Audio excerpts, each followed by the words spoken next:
Hello friends, super magic રસોઈમાં મિત્રો હું આપનું સ્વાગત કરું છું। આજે હું સ્ટીલના વાસણ પ્લસ આપણે કાચના પ્લેટું છે એમાં પણ સ્ટીકર હોય છે, તો એને કઈ રીતે રિમૂવ કરવાની એનો વિડીયો હું તમારી સાથે શેર કરું છું। તો તમને ચોક્કસ આ વિડીયો ગમશે, ગમે તો લાઈક કરજો, શેર કરજો અને સબસ્ક્રાઈબ કરવાનું તો ભૂલતા જ નહીં। અને મિત્રો બાજુમાં રહેલું બેલ આઇકનને પણ પ્રેસ કરજો, જેથી કરીને લેટેસ્ટ વિડીયોની માહિતી તમને મળતી રહે। તો મિત્રો મેં થોડા ટાઈમ પહેલાં આપણે કાચની બોટલ અને પ્લાસ્ટિકની બોટલમાંથી કે વાસણમાંથી સ્ટીકર કઈ રીતે દૂર કરવાની એનો વિડીયો શેર કરેલો હતો। તો એ વખતે મને ઘણા લોકોએ કોમેન્ટ કરેલી કે તમે સ્ટીલના વાસણમાંથી કઈ રીતે સ્ટીકર કાઢવાની એનો વિડીયો શેર કરજો। તો આજે હું એ વિડીયો લઈને આવી છું। તો જો આ રીતે આપણે સ્ટીકર લાગેલા હોય છે ને, તો આપણે આ ગમે એટલું કરીને તો સ્ટીકર નીકળતા નથી મિત્રો। આ રીતે આપણે કાઢવા જાય ને તો નીકળતા નથી ને, આપણે આ રીતે આ જ વાસણમાં આપણે બધું ગરમ ગરમ વસ્તુ ભરી છે ને તો પણ નથી નીકળતા અને ખરાબ લાગે છે। તો આજે કઈ રીતે દૂર કરવાની એકદમ ઇઝી મેથડ છે, કોઈ ટાઈમ પણ નહીં લાગે, પણ જે લોકોને ખ્યાલ નથી ને એના માટે આજે હું શેર કરું છું।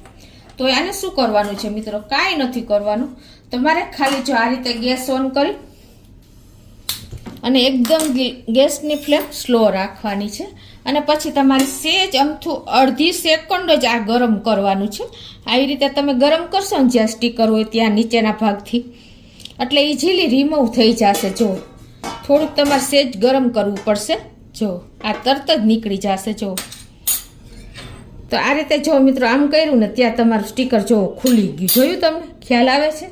જો એકદમ ઇઝીલી જો સ્ટીકર ખુલી ગયું છે ને મિત્રો।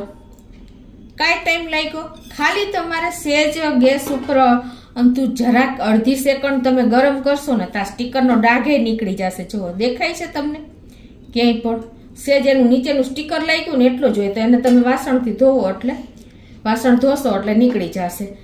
એકદમ ઇઝી મેથડ છે આ રીતે। એ સિવાય તમે તમારા ઘરમાં ટર્પેન્ટાઇન હોય ને, જે આપણે કલર પહેલાં લગાવીએ છીએ એ લગાવશો ને તો પણ નીકળી જશે, એ પણ ઇઝી છે। પણ ઘણા પાસે ટર્પેન્ટાઇન ઘરમાં નથી હોતું, એટલે મેં તમને એક ઇઝી રીત જ બતાવી છે। આ રીતે તમારે વાસણ ગરમ કરવાનું છે। ઇનકેસ મિત્રો તમારે જો સેજ આપણે સ્ટીકરનો નીચેનો ભાગ રહી ગયો હોય ને ડાઘ જેવું, તો તમારે શું કરવાનું ખબર, થોડુંક મીઠું નાખી દેવાનું આ રીતે, અને એમાં થોડુંક આપણે આ રીતે ટીપુક તેલ નાખી દેવાનું। એટલે શું થશે ખબર છે, આ રીતે તમે એને રગડશો ને એટલે ઇઝીલી જે કાંઈ પણ ડાઘ હશે ને એ આ મીઠાને હિસાબે અને તેલને હિસાબે દૂર થઈ જશે। જરા પણ તમને ખ્યાલ પણ નહીં આવે કે આમાં આપણે સ્ટીકર લગાવેલું હતું એ। હા, આ રીતે તમે જો તેલ મીઠું લગાવીને અને સેજ આંગળીએથી ઘસી નાખશો ને તો તમને ખબર જ નહીં પડે। જો આપણે જે ડાઘ રહી ગયો હતો ને એ પણ હવે તમને ખ્યાલ નહીં આવે। જો છે ને આટલું ક્લીન થઈ જશે। ઇનકેસ રહી જાય તો નહીં, લગભગ તો રહેતો જ નથી, પણ તો પણ તમે આ ટ્રાય કરજો। હવે મિત્રો વાત રહી આપણે કાચની પ્લેટ છે, કાચના વાસણ છે, કોરેલના કોઈ પણ કંપનીના, તો એની પાછળ પણ સ્ટીકર હોય છે।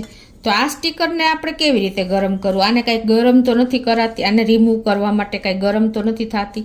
તો આના માટે તમારે શું કરવાનું ખબર છે, આપણે નેલ રિમૂવર હોય છે ને એ ખાસ કામ કરે છે, અને ટર્પેન્ટાઇન હોય ને તો એ પણ કામ કરે છે। તો એને તમારે જે આવી રીતે નેલ રિમૂવરની જે બોટલ હોય ને એમાંથી થોડુંક આપણે નાખી દેવાનું છે આ રીતે। તો આ રીતે આપણે નેલ રિમૂવર નાખી દેવાનું છે ઉપર, અને પછી તમારે એને શું કરવાનું છે, કપડેથી ઘસી નાખવાનું છે।